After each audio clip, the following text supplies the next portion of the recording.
Okay, so this video is technically for Dragon Ball Talk.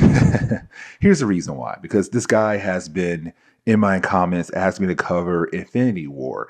And when I was trying to sit down, begin my actual reading order for Infinity Gauntlet and Infinity War, I was completely lost. And so I realized that we had a Marvel Cosmic playlist that we were working on. I just totally forgot about it. And I realized we should go back and work on that so that we can then dive into Infinity Gauntlet, Infinity War, and all those other things that were done with Thanos in the 1990s. Now, with that being said, I want to cover the storyline where you had the Hulk go into Asgard for the first time ever in Marvel Comics. Now, this storyline does take place in Tales to Astonish, issue number 101, and also The Incredible Hulk, issue number 102. Now, here's the thing, because I'm about to give you guys a small, quick history lesson just in case you had no idea about this, because honestly, for me personally,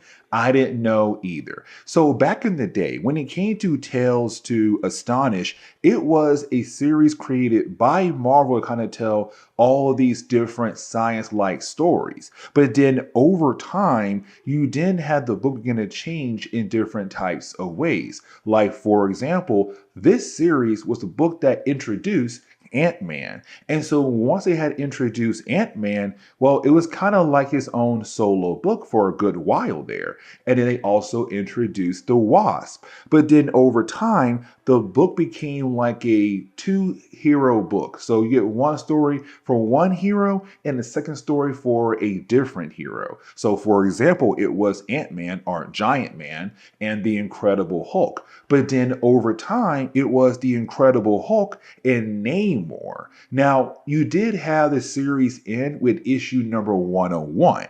And here comes the next part of this. You see, for the Incredible Hulk, his book had actually ended back in issue number 6. Like, he first appeared back in the early 60s, only had 6 issues, it was canceled, and they moved the Hulk over to Tales to Astonish. Once you had Tales to Astonish end with issue number 101, they changed the name of the book over to The Incredible Hulk, but also continuing the numbering. So The Incredible Hulk issue number 102. Now, when it came to Namor, even though technically at the end it was his book too, they gave him a one shot with Iron Man, and then later on gave him his own solo book as well, but over there. But anyways, this Asgard story is technically the end to Tales to Astonish, but the new beginning for the Incredible Hulk. And really, it does not take that long to move the Hulk over into Asgard, because as we get into the opening pages of this storyline, we're really picking up with the Incredible Hulk, who had just fought against Namor in the previous storyline, end up on shore, but now as Bruce Banner. But you did have Loki use his magic to force Bruce Banner to turn into the Hulk and then transport him over to, well, Asgard. And here's the reason why, because Loki wants to use Hulk as a way to distract Odin long enough, but also cause a lot of damage to Asgard, but allow Loki the chance to continue to attack Thor, his brother. And by the way, this storyline is written by Stan Lee, but Stan Lee does not take any time for us to relax when it comes to telling us this story, because as soon as you have the Incredible Hulk get onto Rainbow Bridge, well, he's then confronted by Heimdall. Now, for Heimdall, he's kind of like, hey, I have no idea who you are, but there's no way I'm going to allow you the chance to get into Asgard. Man, let me tell y'all real quick, I feel bad for Heimdall, because Heimdall got his butt whooped in a matter of seconds.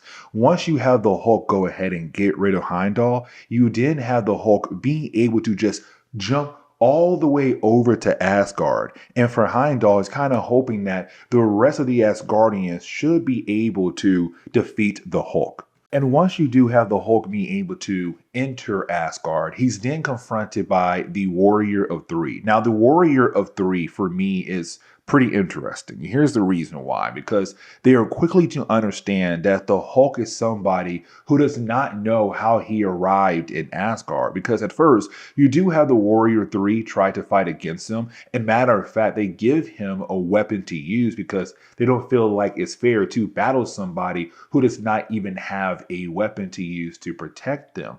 But it's also the Warrior 3 kind of realizing that when the Hulk says he has no idea where he came from, they're kind of like, wait, slow down. We should probably try to help him and figure out how he got here, but also how to get him back home. I like that because it's the Warrior 3 kind of showing us that they're not just somebody who's hot-headed and they just jump into battle. That all three of them take their time to kind of figure out what's going on with their enemy.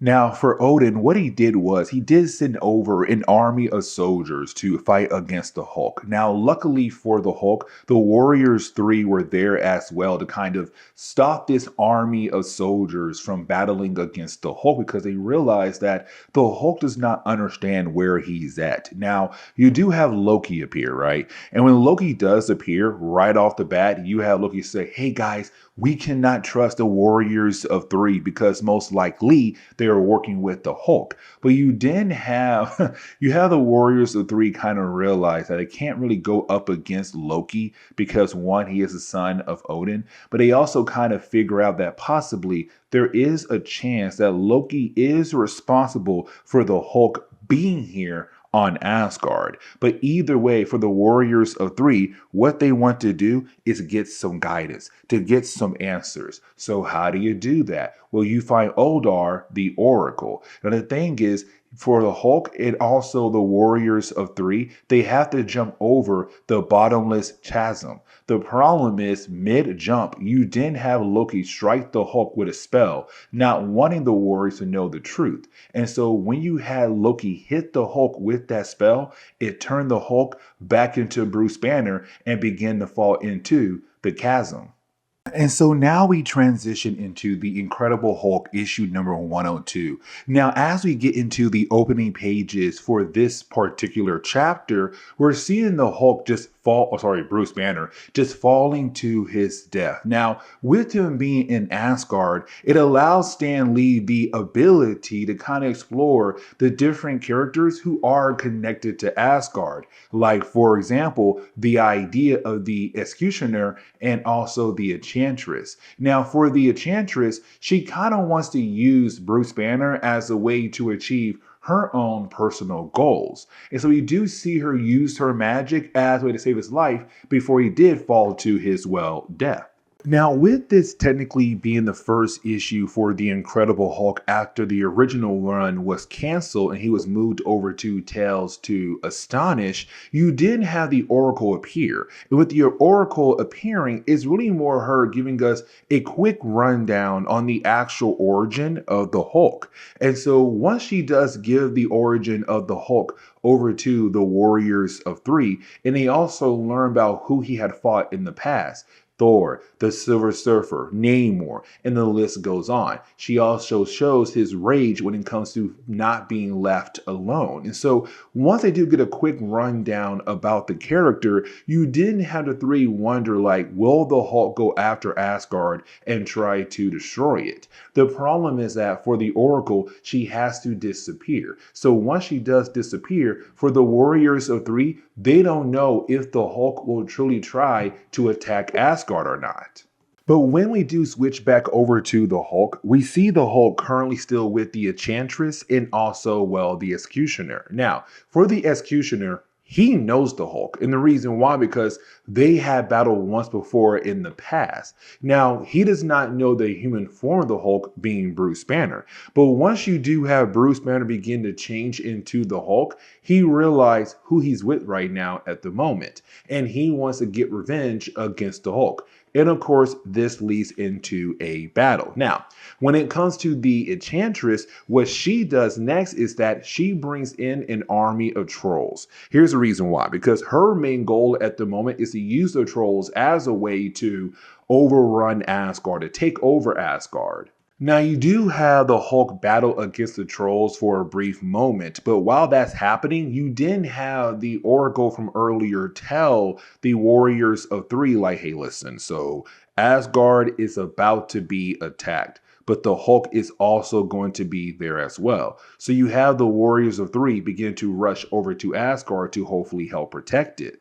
And for Stan Lee, he does not really spend much time trying to drag out this story because for him, it's already time to get ready for the next storyline for the Hulk in the next issue. Because you didn't have the Hulk arrive at Asgard to help the Warriors of Three to fight against the trolls. Now, what Hulk does here, he basically opens up the ground and watches all the different trolls and also the Executioner fall into that hole, and then he seals it up, basically destroying the entire plan the Enchantress had when it came to her trying to take over Asgard. Now, with him doing that, she does try to use her magic on the Hulk to hopefully kill him. Of course, he does not die, but you also have Odin going out of his way to help recover the Hulk. The problem is that once the Hulk wakes up and see Odin holding his weapon towards him, the Hulk believes that Odin is now an enemy, but doesn't realize that Odin is really an ally.